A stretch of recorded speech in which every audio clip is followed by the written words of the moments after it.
begini Bang ya, karena saya juga merasa tertarik sebetulnya dengan advokat. Di samping saya juga sebagai sarjana hukum, tapi satu sini juga ada manfaat ya yang kemudian dapat dirasakan oleh masyarakat melalui jasa advokat. Nah, kira-kira apa sih yang bisa Abang share kiat-kiat untuk kemudian baik mahasiswa hukum untuk kemudian bisa tertarik kepada advokat, atau Abang kira-kira memotivasi saya untuk menjadi advokat? Kalau kiat-kiat kemudian motivasi ya, saya rasa kalau saya memberi motivasi ke kawan kita yang satu ini adalah hal yang salah, karena luar biasa beliau, harus memberikan support system Bang. Siap. Karena tentu kita terutama kita pas jadi mahasiswa kadang-kadang kan sering ditawarin untuk kemudian nanti kamu pasti akan jadi jaksa, jadi hakim, penegak hukum. Nah, terutama dalam hal ini advokat. Nah, apa sih sebetulnya yang ingin Abang share ya ke teman-teman mahasiswa hukum, terutama untuk kemudian ternyata advokat itu menarik, ternyata advokat itu memberikan manfaat. Apa sih yang mungkin bisa Abang share untuk itu? Baik. Yang pertama terkait dengan mahasiswa hukum tadi ya. Kita harus melihat, tentu di sini harus ditegaskan bahwa yang dapat menjadi seorang advokat itu adalah seorang sarjana hukum. Nah, sarjana hukum di sini adalah sarjana hukum di mana pendidikan tingginya berlatar belakang pendidikan tinggi hukum. Berlatar belakang pendidikan tinggi hukum ini fakultas hukum ataupun fakultas syariah. Jadi itu satu hal dulu yang ingin disampaikan. Artinya lulusan sarjana hukum lulusan fakultas syariah dengan sarjana hukum lulusan fakultas hukum pada umumnya itu memiliki kesempatan yang sama. Nah, kemudian terkait dengan kiat-kiatnya, sebetulnya lebih kepada penempaan diri pribadi. Karena apa? Dalam hal menjalankan profesi advokat, kita harus memiliki mental yang kuat. Mental yang kuat dalam artian apa?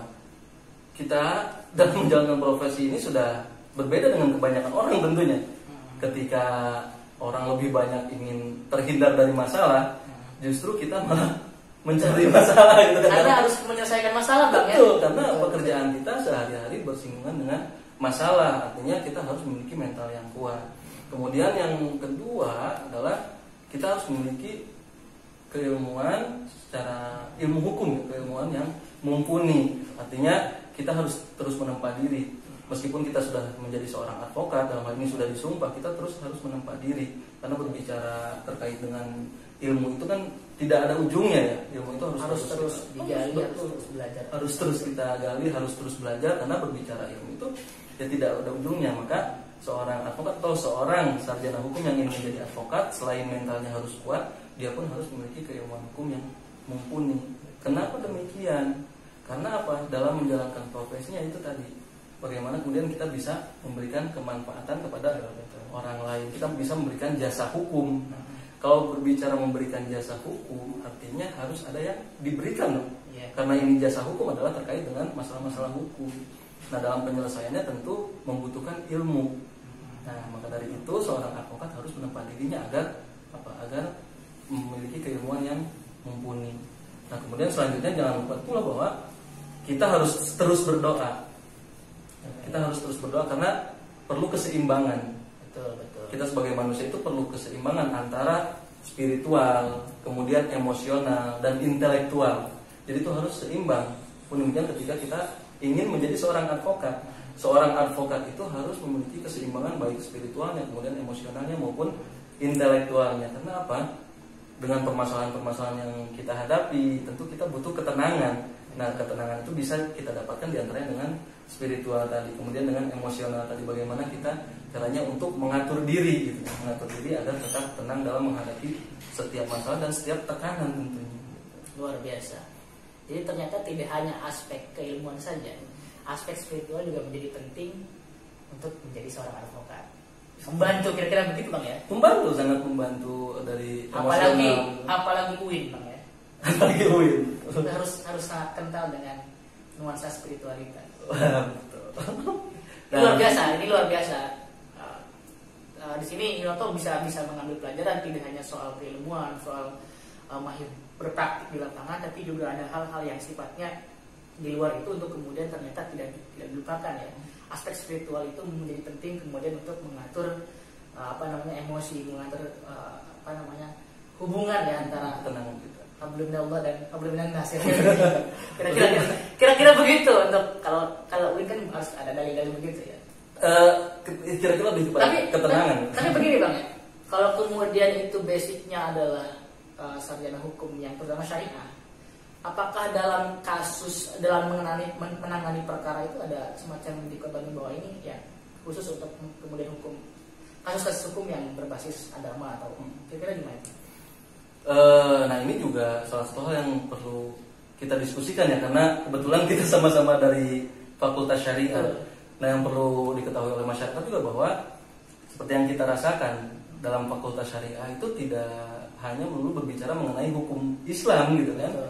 Seperti yang telah kita sama-sama rasakan bahwa kadang-kadang masyarakat beranggapan bahwa Fakultas Syariah itu hanya berbicara mengenai hukum Islam. Padahal kan tidak demikian. Sekarang berbicara seperti kita saja, jurusannya adalah jurusan hukum tata negara gitu. Nah, kemudian bagaimana dalam menjalankan prosesnya, dalam menjalankan kewajibannya atau peran fungsinya nanti kemudian ketika seorang sarjana hukum yang lulusan fakultas itu menjadi seorang advokat. Tentu tadi secara umum seorang advokat itu harus siap menangani perkara apapun. Nah, namun dalam pelaksanaannya nanti, kalaupun memang dia ingin mengkhususkan di satu bidang itu diperbolehkan, boleh-boleh saja. Diperbolehkan. Misalkan dia karena fakultas syariah, dan dia ingin mengkhususkan diri kepada permasalahan-permasalahan seperti di pengadilan agama, itu diperbolehkan. Namun secara umumnya, ketika kita menjadi seorang advokat, kita harus siap menangani perkara apapun. Karena ya, ketika kita ingin bermanfaat di masyarakat, gitu.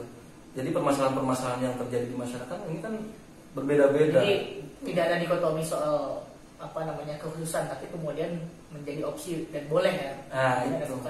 Ketika menjadi seorang advokat tuh tidak ada dikotomi di awal ya. Betul. Tapi dirinya atau pribadi advokatnya itu tadi boleh mengkhususkan dia ingin ke mana atau dia lebih spesifik ke arah mana nih. Karena apa?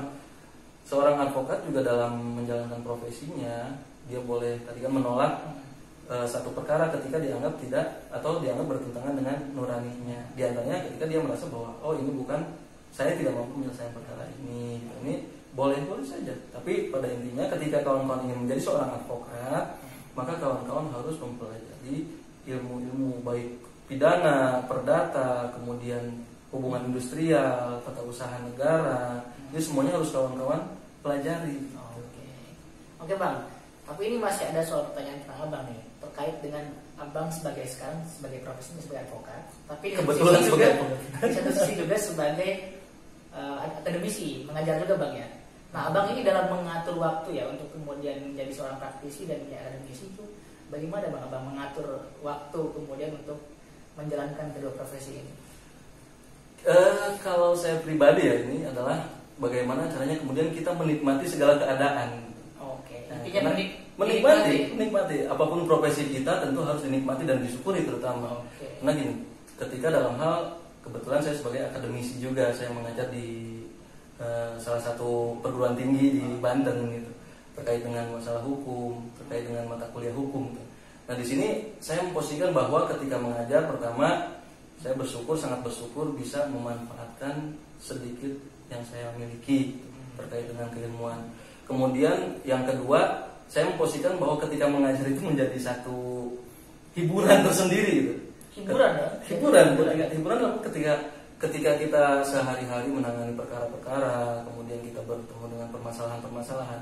Nah, ketika jam waktunya ngajar, maka kita memberikan apa yang tadi sedikit yang kita miliki, kemudian ini menjadi satu hiburan bagi kita. Karena apa? Dalam proses mengajar itu, dalam proses di perkuliahan, di bangku perkuliahan, di kelas itu kan biasanya ada diskusi. Betul. Nah, di mana di sana tentu saya pun bisa belajar kepada para mahasiswa. Saya berdiskusi dengan mahasiswa, kemudian saya pun pasti mendapatkan apa yang saya perlukan dalam hal ketika tidak ada saya. Karena apa? Selalu diingat tidak ada manusia yang sempurna. Dan ketika berbicara ilmu tadi tidak melihat daripada apakah dia mahasiswa, saya sebagai dosen, kemudian dia tidak bisa memberikan keilmuan kepada saya atau kemanfaatan kepada saya. Tidak seperti itu. Ketika berbicara ilmu kita tidak bisa melihat dari usianya. Nah, kemudian terkait dengan membagi waktunya. Nah, tentu ini pun harus sangat penting, lebih kepada manajemen waktunya dalam masalah penanganan perkara, kemudian masalah perkuliahan. Karena apa? ketika menjalani perkara advokat ini kan kadang-kadang kita juga tidak melihat jam ya, di hari apa, kemudian di jam berapa. Tinggal kita mampu memanajemen waktu, karena ini kan merupakan opsi juga, merupakan satu pilihan juga, di mana ketika kita memilih sesuatu maka pilihan kita itu beserta konsekuensinya. Jadi kembalinya kepada kita. Nah oke Bang, kan situasi hari ini kan kita masih dalam situasi pandemi Bang ya. Nah ini terkait dengan Abang menjalankan profesi advokat, juga menjalankan profesi akademik, apakah kemudian menghambat ya, atau barangkali mungkin Abang justru malah menikmati atau mengajar atau profesi advokat dengan virtual, atau bagaimana Bang kira-kira? Dengan kondisi pandemi ini tentu siapapun orangnya dia tidak akan bersenang-senang dalam situasi keadaan wabah ya. Betul. Artinya bagaimanapun ada hal-hal yang memang menjadi hambatan-hambatan bagi kita. Namun ketika berbicara profesi advokat, alhamdulillah kita memang diberikan pengecualian dalam hal menjalankan profesi ini. Ketika kita ingin keluar kota, misalkan ketika seperti di hari Rabu saya sidang di Bandung, Nah di sana memang PSBB kan di sini juga masih pemberlakuan ya. Perkara apa Bang Di Bandung itu hubungan industrial, PHI, kemudian di kemarin seperti di kemarin di Kalianda di Lampung gitu. Nah di sini kita bisa menunjukkan bahwa kita sedang menjalankan tugas kita sebagai seorang advokat, ada pengecualian. Nah dalam hal pembelajaran virtual daring ya, di proses perkuliahan, nah ini kan mau tidak mau kita pun harus mengikuti aturan, harus mengikuti standar yang telah ditetapkan dalam hal menjaga bagaimana kemudian mahasiswa tidak menjadi tertular oleh wabah ini, atau mengantisipasi agar tidak ada penularan secara besar-besaran. Dalam hal prosesnya tentu itu tadi, bagaimana kemudian kita bisa menikmati keadaan gitu. Jangan sampai kita hanya menyalahkan keadaan, tapi dalam hal kita memberikan pembelajaran secara Zoom misalkan, kita harus mencoba untuk bagaimana kemudian kita tetap bisa bermanfaat, memberikan kemanfaatan kepada orang lain, dan kita pun bisa mendapatkan manfaat dari diskusi yang seperti tadi telah disampaikan meskipun melalui virtual gitu. Tetap proses pembelajaran itu masih tetap bisa berjalan. Namun tentu kita tetap berdoa agar wabah ini tetap segera dihilangkan dan semuanya kembali berjalan normal, semuanya kembali berjalan seperti sebelumnya sebelum ada wabah ini. Betul. Jadi kira-kira itu begitu terkait dengan persepsi masyarakat soal jasa advokat. Berbicara advokat tadi sudah disampaikan tidak masih pada persoalan membela kesalahan daripada tersangka atau terdakwa, tapi membela hak-hak daripada tersangka dan terdakwa yang kemudian juga masih diatur di dalam undang-undang. Selain itu juga ternyata berbicara soal honorarium atau biaya advokat, ternyata tidak semua pada level kasus itu dan lapisan masyarakat dikenakan tarif. Ada kemudian juga yang berbasis cuma-cuma. Jadi untuk masyarakat yang kurang mampu dalam ini juga memiliki akses untuk mendapatkan keadilan melalui jasa advokat. Nah, sisi juga tentu dari Abang kita belajar bahwa bagaimana ilmu pengetahuan harus juga diimbangi dengan nilai-nilai spiritualitas ya. Kira-kira begitu ya.